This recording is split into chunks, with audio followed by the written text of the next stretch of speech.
Dice la palabra de Dios, y esta es la copia de la carta que enviaron al rey Artajerjes. Tus siervos del otro lado del río te saludan. Sea notorio al rey que los judíos que subieron de ti a nosotros vinieron a Jerusalén y edifican la ciudad rebelde y mala, y levantan los muros y reparan los fundamentos. Ahora sea notorio al rey que si aquella ciudad fuere reedificada y los muros fueren levantados, no pagarán tributo, impuesto y rentas, y el erario de los reyes será menoscabado. Siendo que nos mantienen del palacio, no nos es justo ver el menosprecio del rey, por lo cual hemos enviado a hacerlo saber al rey, para que se busque en el libro de las memorias de tus padres. Hallarás en el libro de las memorias y sabrás que esta ciudad es ciudad rebelde y perjudicial a los reyes y a las provincias, y que de tiempo antiguo forman en medio de ella rebeliones, por lo que esta ciudad fue destruida. Hacemos saber al rey que si esta ciudad fuere reedificada y levantados sus muros, la región de más allá del río no será tuya. El rey envió esta respuesta a Rehum, canciller, a Simsai, secretario, a los demás compañeros suyos que habitan en Samaria y a los demás del otro lado del río, salud y paz. La carta que nos enviasteis fue leída claramente delante de mí, y por mí fue dada orden, y buscaron y hallaron que aquella ciudad de tiempo antiguo se levanta contra los reyes y se rebela, y se forma en ella sedición, y que hubo en Jerusalén reyes fuertes que dominaron en todo lo que hay más allá del río, y que se les pagaba tributo, impuesto y rentas. Ahora pues, dad orden que cesen aquellos hombres, y no sea esa ciudad reedificada, hasta que por mí sea dada nueva orden. Y mirad, que no seáis negligentes en esto, porque ¿qué habrá de crecer el daño en perjuicio de los reyes? Entonces, cuando la copia de la carta del rey Artajerjes fue leída delante de Rehum y de Simsai, secretario, y sus compañeros, fueron apresuradamente a Jerusalén a los judíos y les hicieron cesar con poder y violencia. Entonces cesó la obra de la casa de Dios que estaba en Jerusalén y quedó suspendida hasta el año segundo del reinado de Darío, rey de Persia. Vimos en los primeros 10 versículos anoche que mientras estaba Zorobabel y su equipo de trabajadores comenzando con los trabajos de la reconstrucción del templo, llegaron los enemigos de Judá y de Benjamín para tratar de detener la obra. ¿Y qué hicieron? En primer lugar, quisieron hablarles pacíficamente, haciéndoles pensar que eran buenas personas y que querían ayudarles. Y Zorobabel y sus compañeros, los jefes de las casas paternas, y Jesúa, el sumo sacerdote, dijeron: no, lo vamos a hacer solos, porque se dieron cuenta que no eran personas buenas, porque se dieron cuenta que no venían a trabajar para honrar y glorificar a Dios. Y estábamos viendo que así también nosotros tenemos que tener cuidado con ciertas personas que aparentan ser personas que quieren servir a Dios, que quieren trabajar en las cosas de Dios, pero realmente no son de Dios. Son personas que realmente son enemigos del pueblo de Dios. Bueno, no pudieron así. Entonces vimos que los intimidaron y los atemorizaron. Quisieron desanimarles y quisieron meterles miedo. No pudieron. Los hombres de Zorobabel continuaron trabajando. ¿Qué hicieron entonces? ¿Se acuerda? Sobornaron a los consejeros del rey de Persia. Vamos a mandarle dinero a los consejeros para que ellos se opongan a Zorobabel y a sus hombres y nos favorezcan a nosotros. Y eso no resultó. Y estábamos viendo que así el diablo, él busca de una o de otra manera atacarnos y derribarnos y engañarnos y confundirnos. Pero estos hombres que estaban trabajando, reconstruyendo el templo, que realmente querían agradar a Dios, ellos no se detuvieron, siguieron con estos trabajos. Y entonces, ¿qué hicieron? Estas personas malas comenzaron a escribir cartas. Y escribieron una carta al rey Asuero. Y ahora vamos a ver otra carta que escribieron. En esta ocasión se la escribieron al rey Artajerjes. Vimos en el versículo 6 que escribieron una carta a Asuero. La segunda carta en días de Artajerjes. Y lo que vamos a ver del versículo 11 en adelante es la tercera carta que escribieron. ¿Qué habían en estas cartas? Estas cartas estaban llenas de acusaciones. ¿Quién sabe qué tanto inventaron para tratar de engañar al rey para que se opusiera al trabajo que se estaba haciendo de la reconstrucción del templo? Entonces, cada uno de nosotros que somos creyentes en Cristo tenemos que preguntarnos cuál de este tipo de personas somos. ¿Somos aquellos que estamos trabajando para realmente edificar, para realmente construir, para el bien de los demás y para agradar a Dios? ¿O somos como aquellas personas que eran detractores, que criticaban, que sobornaban, que acusaban falsamente? Estas personas son las que solo quieren estar cerca de los que sí están trabajando, no porque quieran apoyar, sino porque quieren destruir la obra. Quieren ser impedimento, quieren ser obstáculo para que la palabra de Dios corra y llegue a otras personas, para que los hermanos sean fortalecidos en su fe y puedan madurar. ¿Qué tipo de personas somos? ¿Estamos buscando que la palabra de Dios crezca?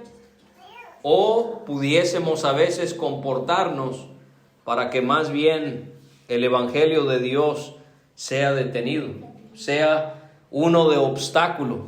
Obviamente no queremos ser como ellos, queremos ser como estos, que estaban trabajando, que estaban esforzándose, que a pesar de toda esa gente mala, ellos querían servir a Dios. Eso lo vimos, que ellos entendían que le estaban edificando casa a Dios, no a los hombres. No estaban agradando a los hombres, estaban allí para agradarle a Dios. Otra cosa que sería bueno que consideráramos cada uno de nosotros es, así como siempre hay aquellos que están trabajando bien y están trabajando para Dios y para aquello que es eterno, así también hay personas que viven su vida, pero haciendo cosas que realmente no son importantes para Dios. Y esto es donde nos hace ver la diferencia que hay entre un verdadero cristiano y una persona que aún no ha creído en el Señor Jesucristo. ¿En qué se enfoca el cristiano?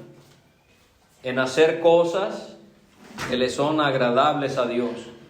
El cristiano no se pone a pensar en lo que hay en este mundo, sino se enfoca en aquello que es celestial, aquello que es eterno. El cristiano quiere no hacer tesoros en esta tierra, porque aquí los tesoros se corrompen, sino más bien quiere poner su tesoro, hacer su tesoro en el cielo. Y aquí hay hermanos que ellos están buscando como si fuera edificar la casa de Dios. Y Dios te ha dado el privilegio de tener familia que son personas que están tratando de hacer lo que le agrada a Dios. Pero tú aún estás en tus pecados. Tú aún estás viviendo para este tiempo. Estás viviendo para este mundo. Estás viviendo para el pecado. Estás viviendo para, aunque quizás no te des cuenta, estás viviendo para Satanás. Si ves la diferencia, cristianos están construyendo algo que va a durar para siempre, que es eterno porque son las cosas de Dios. Pero tú esta tarde estás viviendo una vida donde solo construyes para esta vida, para este mundo. Y aquí se va a quedar y aquí se va a perder. Y lo peor es que si tú vives construyendo para este mundo y para esta vida, no solamente lo que tú alcances a hacer, lo que tú alcances a disfrutar, se va a acabar, pero al final de cuentas la Biblia enseña que vas a terminar en ese terrible lugar del lago de fuego. Ya ha pasado otro año, estamos en enero del 2023. Ya ha pasado otro año que Dios te ha dado tantas oportunidades de tener una Biblia, de tener a padres que se dedican a querer servirle a Dios y agradar a Dios.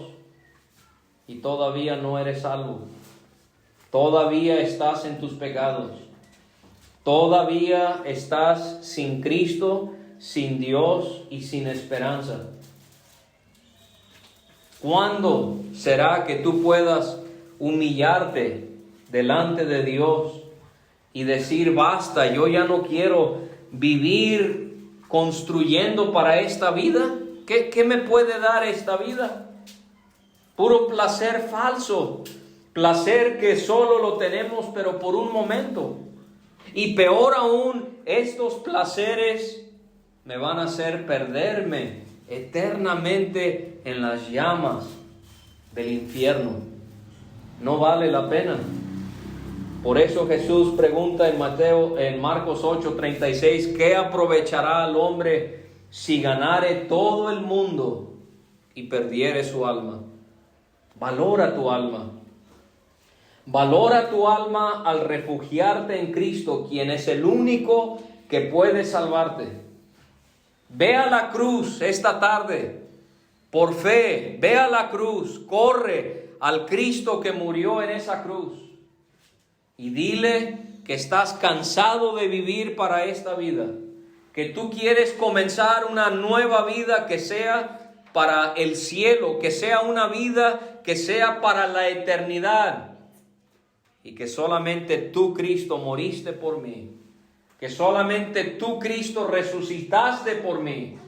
Y yo quiero que me des una vida nueva. Entonces, únete a aquellos que están trabajando para agradar a Dios. Únete al pueblo de Dios que está tratando de servirle a un Dios que acompaña a uno y que llena el corazón de uno y que le provee a uno. Y que cuando uno está triste y cuando uno no sabe qué hacer, uno tiene su dulce compañía. No sigas perteneciendo al pueblo que no es de Dios, porque solo va a traer tristeza, miseria, vacío, desesperación, tantas cosas en tu vida. Dios quiere que tú puedas vivir una vida que tenga propósito.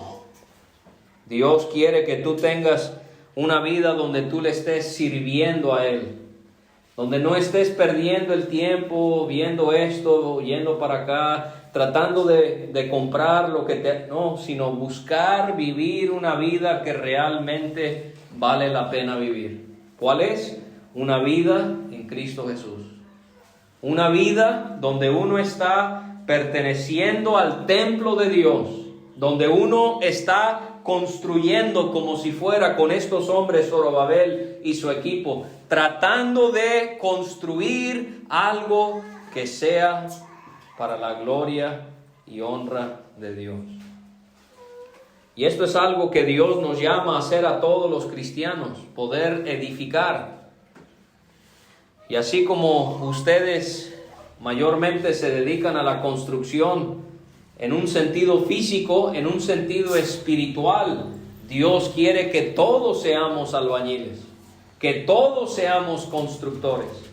¿En qué? No en construir una casa, sino en la iglesia, en poder edificar adecuadamente en el servicio a Dios para poder agradarle a Él. Les voy a hacer una lectura que nos va a ayudar a entender esto. Pablo habla de cómo él plantaba la semilla, Pablo, el apóstol, y un hombre llamado Apolos regaba la semilla. Pablo predicaba el evangelio y Apolos enseñó la palabra en Corinto. Y entonces dice Pablo, porque nosotros somos colaboradores de Dios. Imagínense, somos colaboradores de Dios. Qué privilegio que Dios quiere ser nuestro jefe, nuestro patrón en esta edificación. Y somos colaboradores porque trabajamos juntos. Qué raro, qué extraño que el cristiano quiera pelearse con otro cristiano. Qué mal cuando un cristiano quiere criticar. No, somos colaboradores, dice Pablo, de Dios, y ustedes son labranza de Dios, edificio de Dios. Cada iglesia es el edificio de Dios, no este edificio de 4 paredes y un techo, sino las personas son el edificio. Conforme a la gracia de Dios que me ha sido dada, Pablo dice, yo como perito arquitecto puse el fundamento, yo les prediqué el evangelio, yo fui el perito arquitecto que puso el cimiento, pero otro es el que edifica encima. Pero cada uno mire cómo sobreedifica. Porque nadie puede poner otro fundamento que el que está puesto. ¿Cuál es el fundamento? El cual es Jesucristo. Y si sobre este fundamento alguno edificare oro, plata, piedras preciosas, madera, heno, hojarasca, la obra de cada uno se hará manifiesta. Y Pablo se está refiriendo al tribunal de Cristo.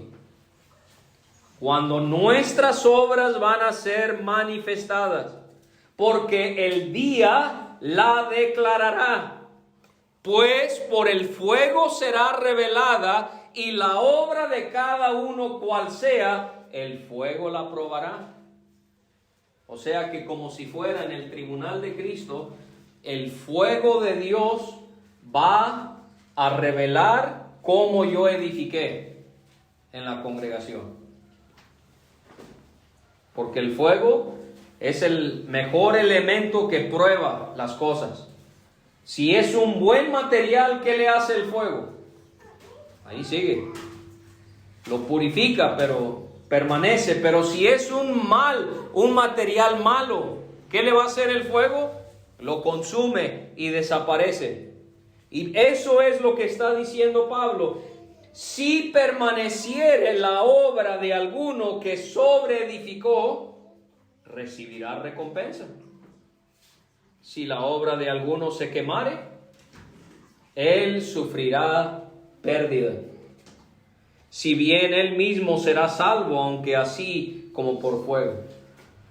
Esto no está enseñando que el cristiano va a perder su salvación en el tribunal de Cristo. Esto quiere decir que va a perder, pero su recompensa, su corona, si no edificó bien. ¿No sabéis que sois templo de Dios y que el Espíritu de Dios mora en vosotros?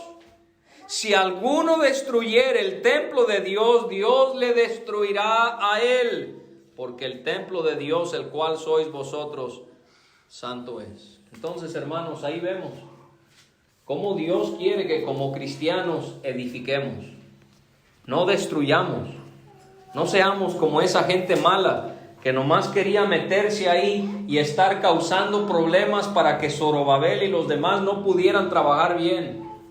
Nosotros debemos querer trabajar, pero hacerlo bien. ¿Sí? No es, ustedes saben esto mucho mejor que yo allá en la obra, no es trabajar nomás por trabajar. Ah, sí, yo soy albañil y vamos a trabajar y no. Se tiene que seguir un cierto protocolo, se tienen que seguir ciertas cosas. Bueno, ¿cuánto más es así en las cosas de Dios? Por eso fue que la gente de Zorobabel, cuando llegaron estos enemigos, no dijeron, ustedes quieren ayudar, vénganse, trabajen. No importa que ustedes sean nuestros enemigos, no importa que ustedes sean enemigos de Dios, que ustedes sean gente mala, que ustedes nomás vienen no importa, ustedes vénganse y vamos a trabajar. No, ellos se dieron cuenta y dijeron, ellos no vienen a trabajar bien, mejor lo vamos a hacer solos. Y así nosotros tenemos que buscar hermanos y hermanas que van a edificar bien. ¿Cómo? Conforme a este libro. ¿Cuánta confusión hay en Paraíso y en el resto del mundo? Gente que no edifica bien. Gente que en vez de edificar sobre Cristo el fundamento, edifican sobre ellos mismos. Es que a mí me parece, es que yo vi, es que yo soñé, es que yo les voy a revelar que tuve una visión, y todo se basa en ellos y ya no se basa en el Señor Jesucristo. Por eso el apóstol Pablo también escribió, así que ya no sois extranjeros ni advenedizos, sino conciudadanos de los santos y miembros de la familia de Dios, edificados sobre el fundamento de los apóstoles y profetas, siendo la principal piedra del ángulo Jesucristo mismo, en quien todo el edificio, bien coordinado, va creciendo para ser un templo santo en el Señor, en quien vosotros también sois juntamente edificados para morada de Dios en el Espíritu. Entonces tenemos que buscarnos una congregación que pueda seguir la Biblia, y tenemos que como congregación trabajar para edificar a la congregación. Por eso es que Dios nos dio a los hombres y a las mujeres también, que hemos creído y hemos recibido al Espíritu Santo, dones.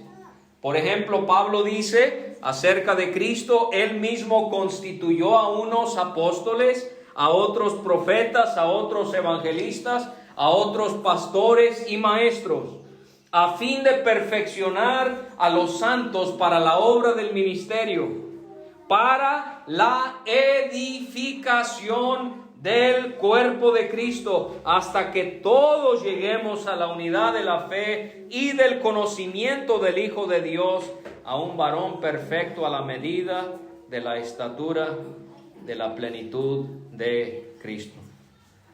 O también dice Pablo, de quien todo el cuerpo, bien concertado y unido entre sí por todas las coyunturas que se ayudan mutuamente, según la actividad propia de cada miembro, recibe su crecimiento para ir edificándose en amor. Hermano y hermana en Paraíso, ¿qué está usted haciendo para edificar a los demás?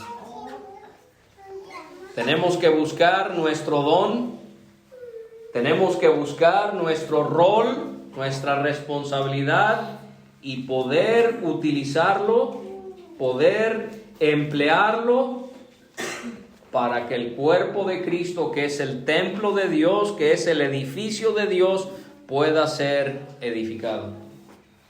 Eso es lo que Dios quiere. Muy bien. Ahora vamos a ver esta carta que leímos entonces aquí en Esdras 4. ¿Qué dice la carta? Está dirigida, versículo 11, al rey Artajerjes.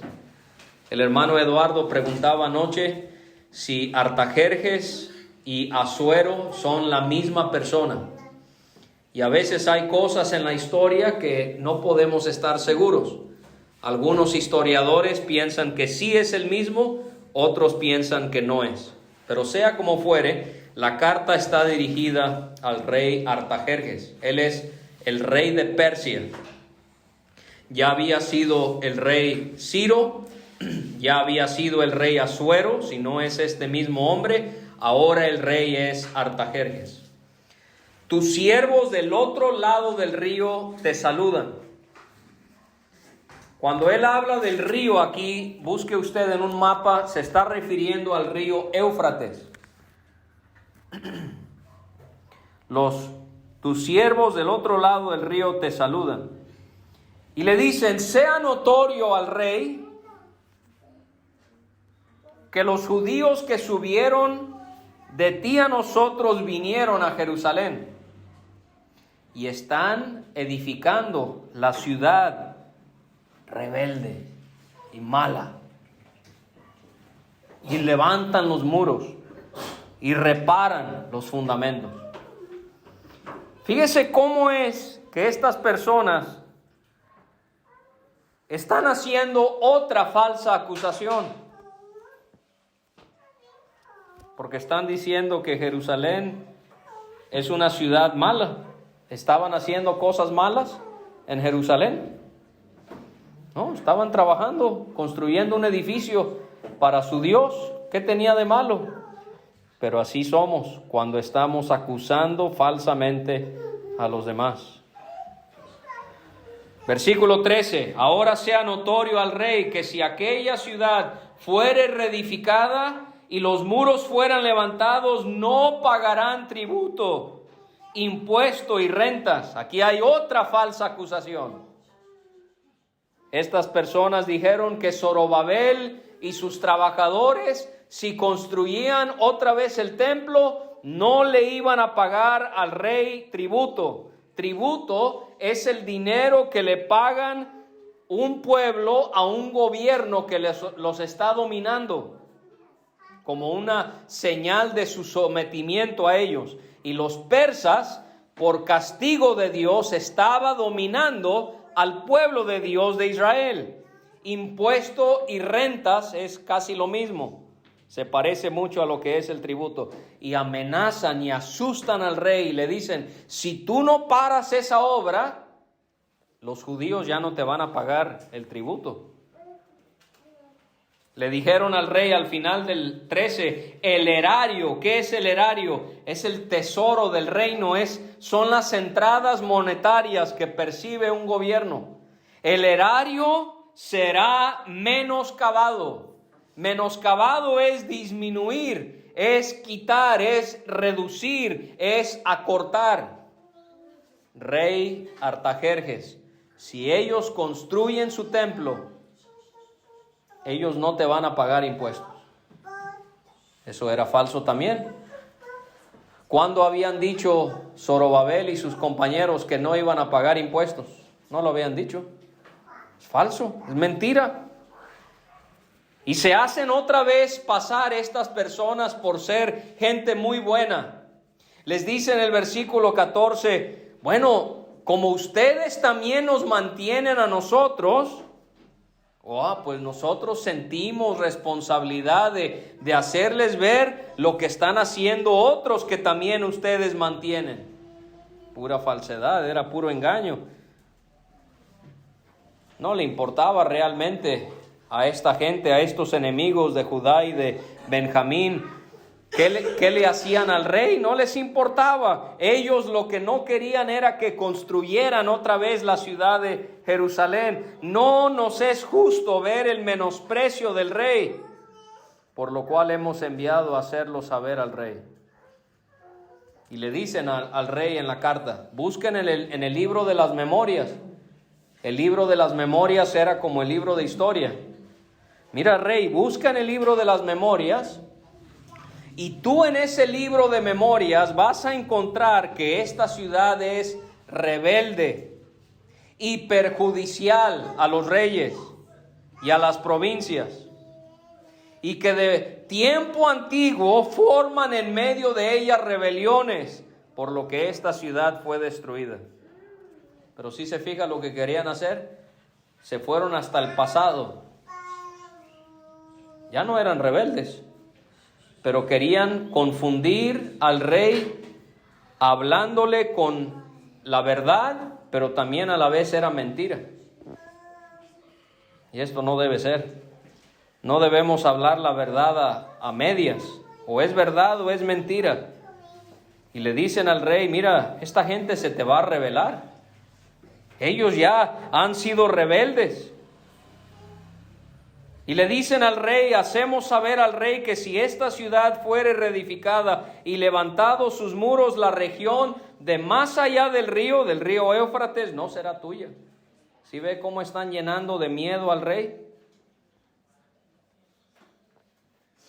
Y entonces el rey manda una respuesta del versículo 17 al 23.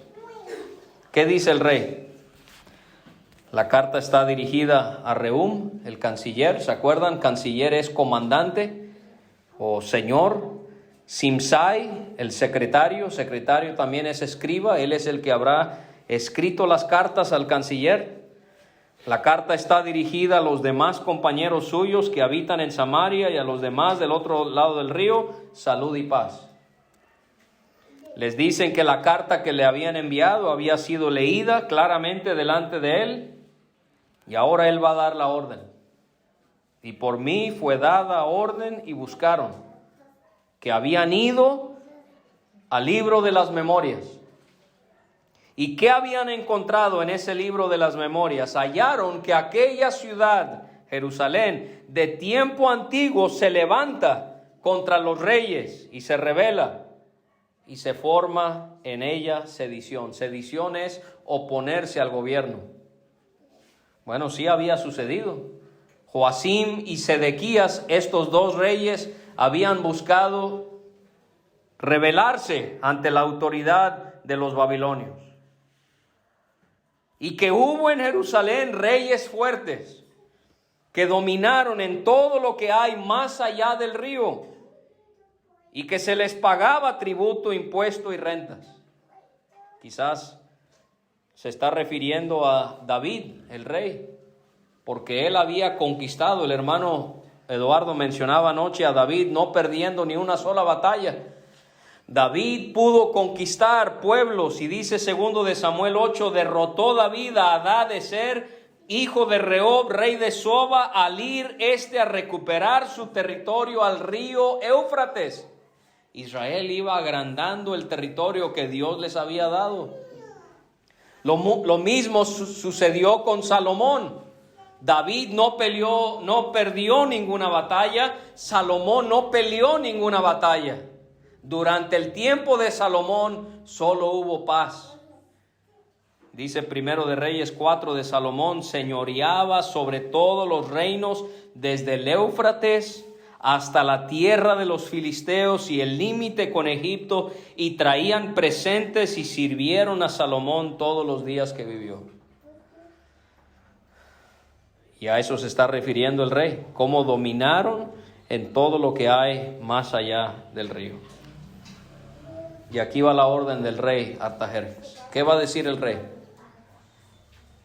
Dad orden que cesen o que terminen, que dejen a aquellos hombres, y no sea esa ciudad reedificada hasta que por mí sea dada nueva orden.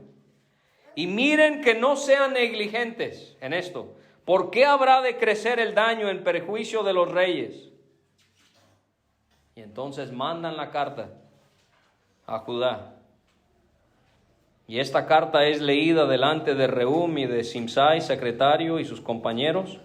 Y ellos tomaron la carta y rápidamente fueron a Jerusalén con los judíos y le hicieron cesar o dejar terminar con poder y violencia. ¿Qué significa? A la fuerza les hicieron dejar de trabajar construyendo el templo. Qué triste el versículo 24. Cesó, se acabó la obra de la casa de Dios que estaba en Jerusalén y quedó suspendida hasta el año segundo del reinado de Darío, rey de Persia. Por 16 años aproximadamente no se trabajó. ¿Y qué preguntarían los israelitas? Dios, tú nos mandaste a nuestra tierra para que nosotros reconstruyéramos tu templo. Dios, tú obraste en el rey Ciro para que él nos diera permiso para venir y para que nos apoyara. Dios, ¿por qué no pusiste en el corazón de Artajerjes no hacerle caso a esta gente mala? Dios, ¿se olvidó Dios de nosotros? Y así nosotros también podemos llegar a pensar, Dios, ¿qué pasó? Si tú antes, si tú aquel día, si tú hace tiempo, pero Dios ahora. Hermanos, Dios no se equivoca. Dios todo lo tiene en sus manos. Y nosotros tenemos que aprender a confiar en Él. A que si algo sucede que no nos parece o que nos duele, debemos estar tranquilos, sabiendo que la voluntad de Dios es buena y perfecta.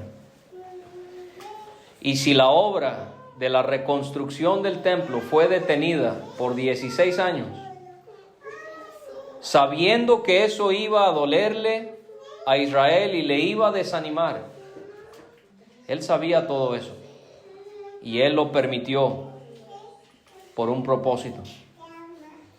Hermanos, cuando en nuestra vida o cuando en la iglesia las cosas parecen que se salieron del control de Dios, cuando parece que Dios está permitiendo algo que no debe, nosotros tenemos que confiar lo que dice Romanos 8. Todas las cosas nos ayudan a bien. Y a veces eso va a suceder en la iglesia. Van a haber personas malintencionadas que van a querer dañarnos y que pudieran llegar hasta perjudicar la iglesia, sembrando cizaña, causando división, mintiendo, amenazando. Nosotros tenemos que confiar que todo está en manos de Dios y que Él está permitiendo todo para su honra y su gloria. Nosotros, hermanos, no podemos ver lo que viene. Dios ve la historia desde su principio hasta su final. Dios lo puede ver todo y todo lo que Él va permitiendo, lo va permitiendo para nuestro bien, aunque nos duela a veces, pero lo hace para nuestro bien y lo hace para que su nombre sea honrado y glorificado. Así que el Señor nos ayude a edificar bien, como lo hicieron Zorobabel y sus compañeros, y que a pesar de las adversidades podamos nosotros perseverar edificando para agradarle a nuestro Dios.